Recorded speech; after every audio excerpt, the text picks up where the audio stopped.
woman that I really don't even know how she got in touch with me one day. I think I went onto the website and she was from out of state, and then I found out she was only like 17, and we've been back and forth communicating. I said, daughter, you need to go find a pastor and be under your pastor's cover, and so you can reach out to them. And so sometimes so many of them, they'll reach out to the evangelist and so forth, but I try to get them back to a pastor. But one of the things that she said to me, Bishop, was that there's nobody here. And I'm like, so you're reaching people that are looking for hope. Yes. How do you give an answer to a young woman that's in a whole different other state?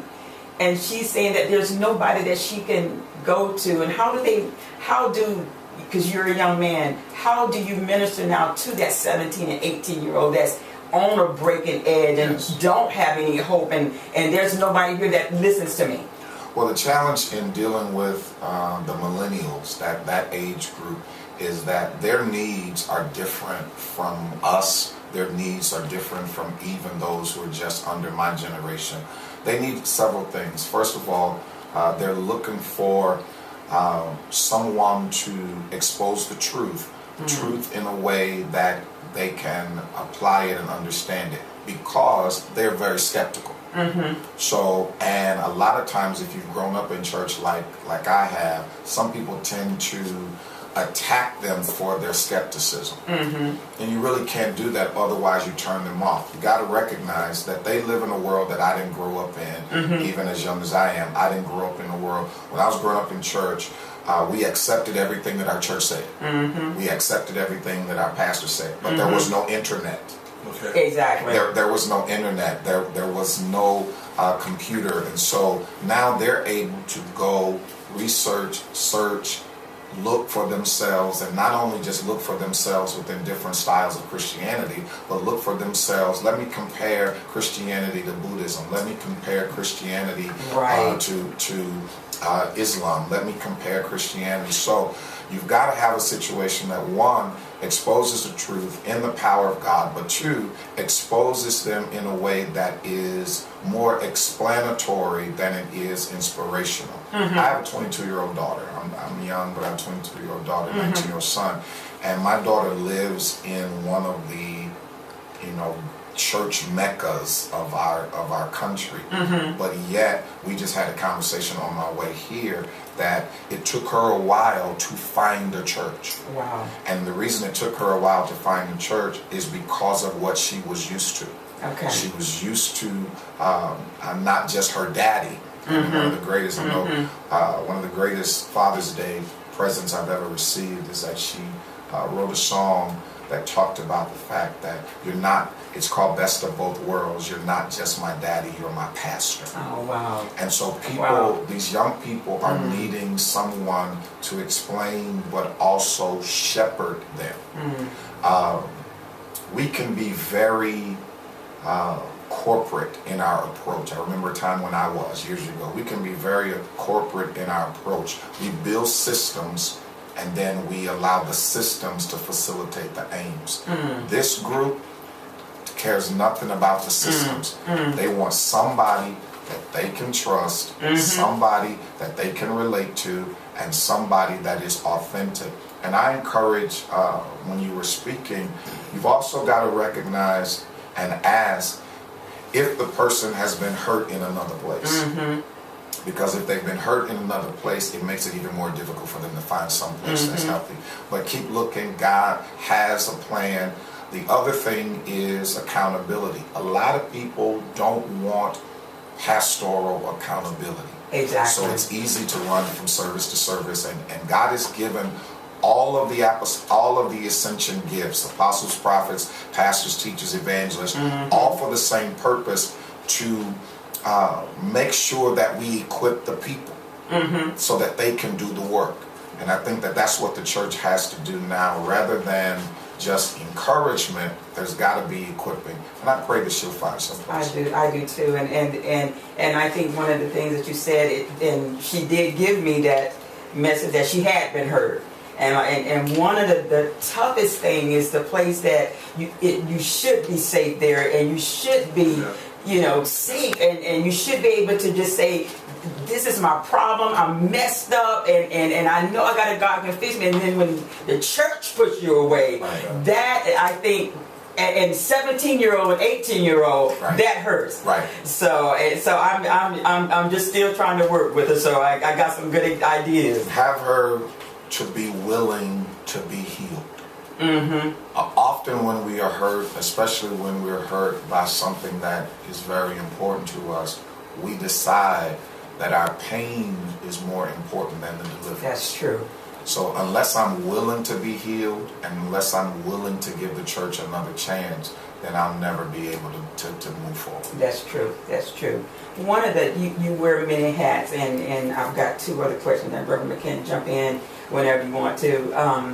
One of them is a singer and songwriter, and I heard you said your daughter, I guess she's followed in her dad's footsteps. That was just a gift. She's the way she's followed in her dad's footsteps is that she's a consummate worshiper. I tend to say that I'm more of a worshiper than a singer.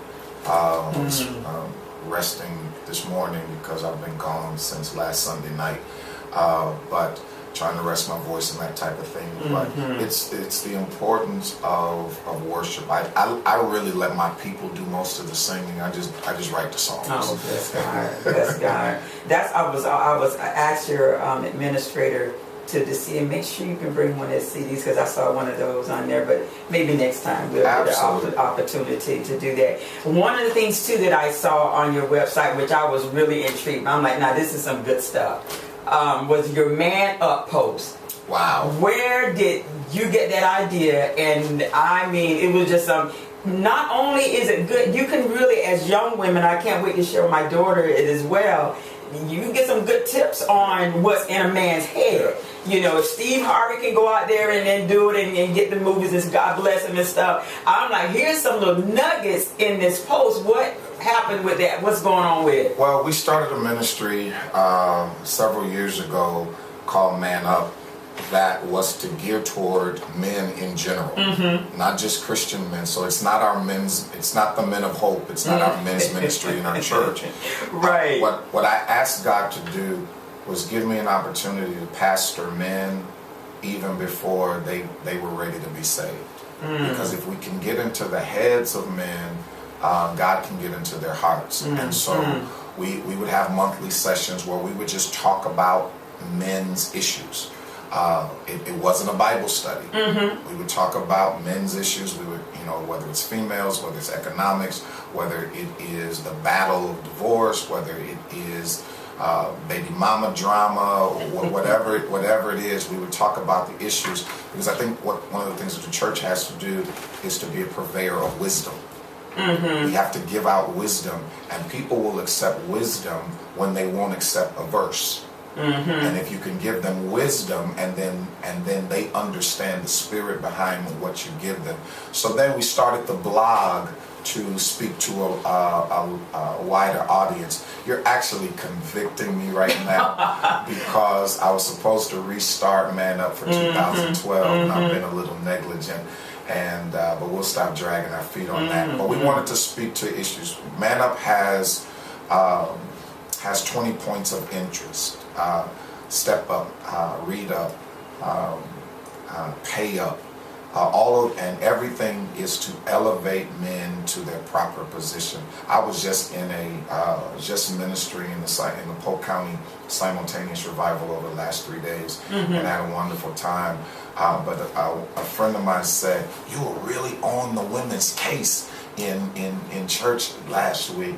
And yeah, but the issue wasn't about being upon the women's case. It was about exposing to men the importance. Brothers get beat up in church all the time. So it's good when another man can come in and lift them up and also expose them. The reason, and what this particular friend was talking about, was I have a message that I've preached to men called a strong man and the wrong woman. A strong man and the wrong, wow. And so it's out of the life of Samson. And my contention is that if you can have a strong man, but the wrong woman can take him down. My Lord. No matter what it is, Help us, the Lord. wrong woman can take him down. And so you can have a mighty warrior end up blind and tied to poles because he hooked up with the wrong woman. And so it wasn't a diss on women. It was an important talk for the men to understand that you got to look beyond the fact that she's fine. But you got to look beyond the fact, you got to see what else is going on because she can take you out. I'm actually preaching a women's service for a colleague of mine in the morning, actually over here in Orlando. But we've got to teach our 19-year-old son. And although I've trained my daughter, I also have trained my son because I don't want them hooking up with anybody that's going